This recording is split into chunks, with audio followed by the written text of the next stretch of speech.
Doctor Rajendra Prasad का जीवन परिचय। दोस्तों, आज हम डॉक्टर राजेंद्र प्रसाद जी के जीवन से जुड़ी हुई हर बात जानेंगे, तो वीडियो को पूरा देखिएगा। तो आइए जानते हैं। डॉक्टर राजेंद्र प्रसाद स्वतंत्र भारत के प्रथम राष्ट्रपति थे। वह उस संविधान सभा के अध्यक्ष थे जिसने संविधान की रूपरेखा तैयार की। उन्होंने कुछ समय के लिए स्वतंत्र भारत की पहली सरकार में केंद्रीय मंत्री के रूप भी में सेवा की थी। राजेंद्र प्रसाद गांधी जी के मुख्य शिष्यों में से एक थे और उन्होंने भारतीय स्वतंत्रता संग्राम में महत्वपूर्ण भूमिका निभाई। प्रारंभिक जीवन। डॉक्टर राजेंद्र प्रसाद का जन्म 3 दिसंबर 1884 को बिहार के सीवान जिले के जीरादेई गांव में हुआ था। उनके पिता का नाम महादेव सहाय और माता का नाम कमलेश्वरी देवी था। राजेंद्र प्रसाद अपने भाई बहनों में सबसे छोटे थे। महादेव सहाय फारसी और संस्कृत भाषा के विद्वान थे। डॉक्टर राजेंद्र प्रसाद को अपनी मां और बड़े भाई से काफी लगाव था। 5 वर्ष की आयु में राजेंद्र प्रसाद को उनके समुदाय की एक प्रथा के अनुसार उन्हें एक मौलवी के सुपुर्द कर दिया गया, जिसने उन्हें फारसी सिखाई। बाद में उन्हें हिंदी और अंगणित सिखाई गई। मात्र 12 साल की उम्र में राजेंद्र प्रसाद का विवाह राजवंशी देवी से हो गया। राजेंद्र प्रसाद एक प्रतिभाशाली छात्र थे। उन्होंने कलकत्ता विश्वविद्यालय की प्रवेश परीक्षा में प्रथम स्थान प्राप्त किया और उन्हें 30 रुपए मासिक छात्रवृत्ति दिया गया। वर्ष 1902 में उन्होंने प्रसिद्ध कलकत्ता प्रेसिडेंसी कॉलेज में प्रवेश लिया। यहाँ उनके शिक्षकों में महान वैज्ञानिक जगदीश चंद्र बोस और माननीय प्रफुल्ल चंद्र रॉय शामिल थे। बाद में उन्होंने विज्ञान से हटकर कला के क्षेत्र में एमए और कानून में मास्टर्स की शिक्षा पूरी की। इसी बीच वर्ष 1905 में अपने बड़े भाई महेंद्र के कहने पर राजेंद्र प्रसाद स्वदेशी आंदोलन से जुड़ गए। वह सतीश चंद्र मुखर्जी और बहन निवेदिता द्वारा संचालित डॉन सोसाइटी से भी जुड़े।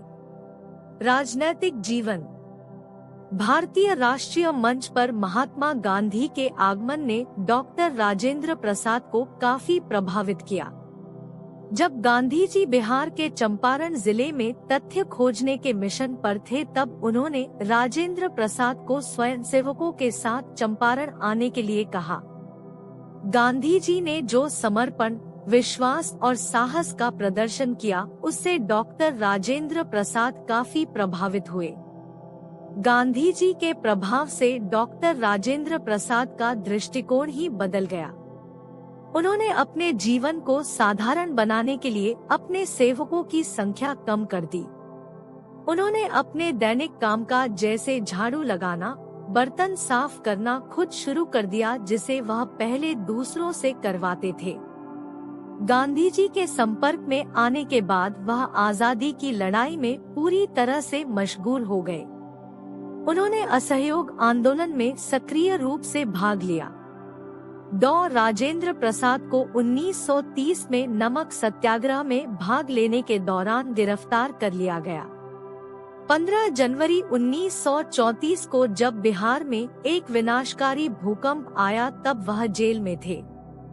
जेल से रिहा होने के 2 दिन बाद ही राजेंद्र प्रसाद धन जुटाने और राहत के कार्यों में लग गए। वायसराय के तरफ से भी इस आपदा के लिए धन एकत्रित किया। राजेंद्र प्रसाद ने तब तक 30,80,000 राशि एकत्रित कर ली थी और वायसराय इस राशि का केवल 1/3 हिस्सा ही जुटा पाए। राहत का कार्य जिस तरह से व्यवस्थित किया गया था, उसने डॉक्टर राजेंद्र प्रसाद के कौशल को साबित किया। इसके तुरंत बाद डॉक्टर राजेंद्र प्रसाद को भारतीय राष्ट्रीय कांग्रेस के बम्बई अधिवेशन के लिए अध्यक्ष चुना गया। उन्हें 1939 में नेताजी सुभाष चंद्र बोस के इस्तीफे के बाद कांग्रेस के अध्यक्ष के रूप में निर्वाचित किया गया। जुलाई 1946 को जब संविधान सभा को भारत के संविधान के गठन की जिम्मेदारी सौंपी गई, तब डॉक्टर राजेंद्र प्रसाद को इसका अध्यक्ष नियुक्त किया गया। आजादी के 2.5 साल बाद 26 जनवरी 1950 को स्वतंत्र भारत का संविधान लागू किया गया और डॉक्टर राजेंद्र प्रसाद को भारत के प्रथम राष्ट्रपति के रूप में चुना गया।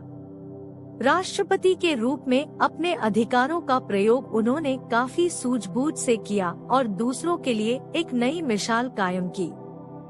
राष्ट्रपति के रूप में अपने कार्यकाल के दौरान उन्होंने मित्रता बढ़ाने के इरादे से कई देशों का दौरा किया और नए रिश्ते स्थापित करने की मांग की। राष्ट्रपति के रूप में 12 साल के कार्यकाल के बाद वर्ष 1962 में डॉक्टर राजेंद्र प्रसाद सेवानिवृत्त हो गए और उन्हें देश के सर्वोच्च नागरिक सम्मान भारत रत्न से सम्मानित किया गया।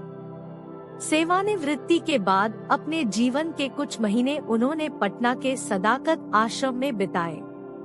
28 फरवरी 1963 को डॉक्टर राजेंद्र प्रसाद का देहांत हो गया।